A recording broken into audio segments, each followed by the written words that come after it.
দীর্ঘদিন ধরে সিঙ্গিবাড়ি বাজারে ফার্মেসির কাজ করে আসছিলেন রিয়াজুল ইসলাম। হঠাৎই এক কর্কট রোগে আক্রান্ত হন এবং অকাল মৃত্যুর কোলে ঢলে পড়েন। আজ সকাল 10:30 নাগাদ নিজের বাসভবনে রিয়াজুল ইসলামের জানাজা সম্পূর্ণ হয়। এতে শ লোক উপস্থিত হন এবং এই নামাজে অংশগ্রহণ করেন রূপহীহাটের প্রাক্তন বিধায়ক আব্দুল আজিজ। তার অকাল মৃত্যুতে গোটা সিঙ্গিবাড়ি অঞ্চলে শোকের ছায়া নেমে আসে। শ লোকের উপস্থিতিতে রিয়াজুল ইসলামের জানাজা সম্পূর্ণ হয় আজ সকাল 10:30। রিয়াজুল ইসলাম, যিনি দীর্ঘদিন ধরে সিঙ্গিবাড়ি বাজারে ফার্মেসির কাজ করে আসছিলেন, হঠাৎই এক কর্কট রোগে আক্রান্ত হয়ে অকাল মৃত্যু ঘটে তার। মৃত্যুর সময় তার বয়স ছিল 35 বছর।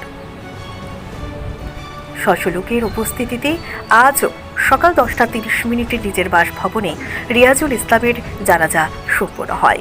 এই নামাজে অংশগ্রহণ করেন রূপহীহাটের প্রাক্তন বিধায়ক আব্দুল আজিজও।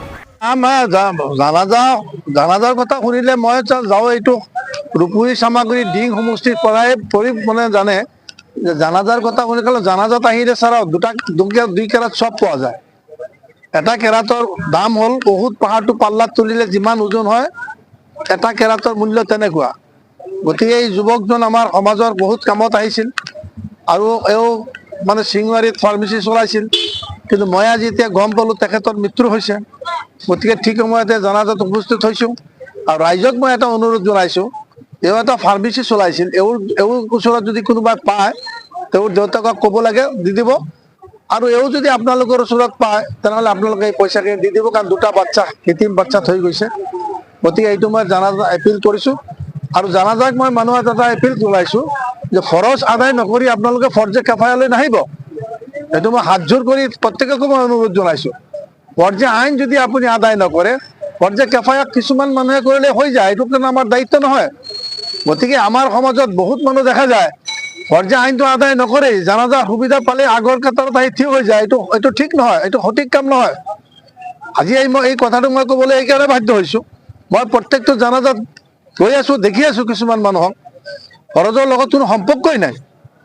গতিকে ৰাইজক মই অনুৰোধ জনাম, গোটেই অসমৰ নহয় গোটেই পৃথিৱীৰ মানুহক মই অনুৰোধ জনাম, যিসকল ইছলামত জন্মগ্ৰহণ কৰিছে, আপোনালোকে অন্ততঃ ইমান ঠিক কৰাৰ পিছত নামাজৰ লগত সম্পৰ্ক ৰাখিব।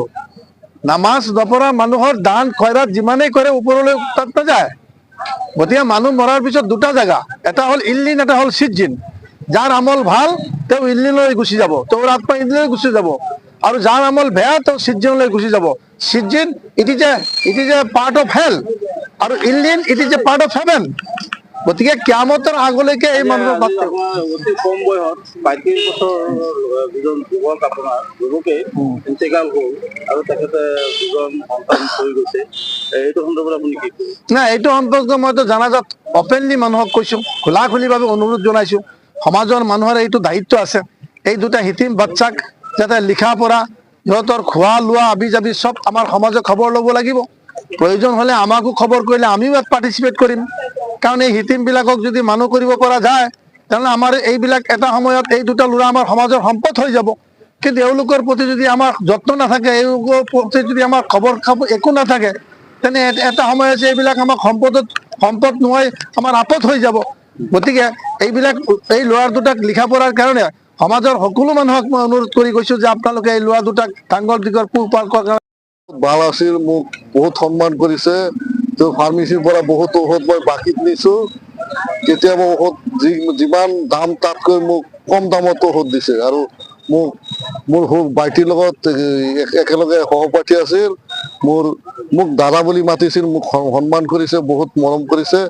মই আল্লাহৰ ওচৰত দোৱা কৰোঁ তেওঁক জান্নাত ফেৰদাউছ আল্লাহে নচিব কৰক, আৰু তেওঁৰ পৰিয়াল দুটা সৰু শুনিছোঁ, দুটা সৰু ল'ৰা কেঁচুৱা সন্তান থৈ গৈছে। আমি সকলোৱে চেষ্টা কৰিম যাতে সকলোৱে যত্ন কৰি ডাঙৰ। পৰিয়াললৈ কিমান টকা দিব? মোক 1000 টকামান পাব, তেওঁৰ চিকিৎসালয়ত মই যোৱাৰ বহুত আশা আছিল, সময়ৰ অভাৱত যিহেতু আপোনাৰ মই আৰু 500 টকা ভৰাই দিম। 1500 টকা দিব। 1500 টকা যিহেতু এই চিঙিমাৰি মানে বহুত দিন আপোনাৰ ফাৰ্মেচী চলাইছিল, বহুত মানুহৰ লগত লেনদেন আছে, সেইখিনি মানুহক আপুনি কি হ'ব জনাব? সেইখিনি মানুহে যাতে নিজে নিজে ইচ্ছা কৰি পইচাখিনি দি দিয়ে, তেওঁ যিখিনি পাবলগীয়া ধন সেইখিনি যাতে আদায় দি দিয়ে, তাকে সকলোকে মই বিনম্ৰভাৱে অনুৰোধ জনাইছো। কিমান টকা দি দিছে? হয়, মই এই ফাৰ্মেচী খোলাৰ আগৰ পৰা এইটো মোৰ লগতে আছিল, মোৰ ভাল মানুহ আছিল। পিছত যিমান দিন ফাৰ্মেচীত কাম কৰিছে এতিয়া আপুনি পৰিয়ালটোক কিমান টকা মই এই তাৰ লগত ঔষধ পাতি দিছো, ভালেই ঔষধ পাতি পাইছো। তাৰ নাম গুণ মোৰ অন্তৰত আছে।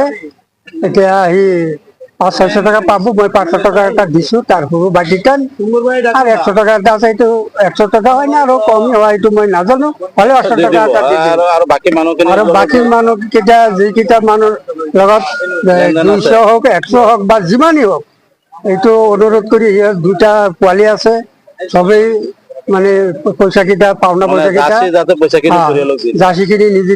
নিউজ ডেস্ক ৰিপোৰ্ট, তাজা খবৰ আসাম।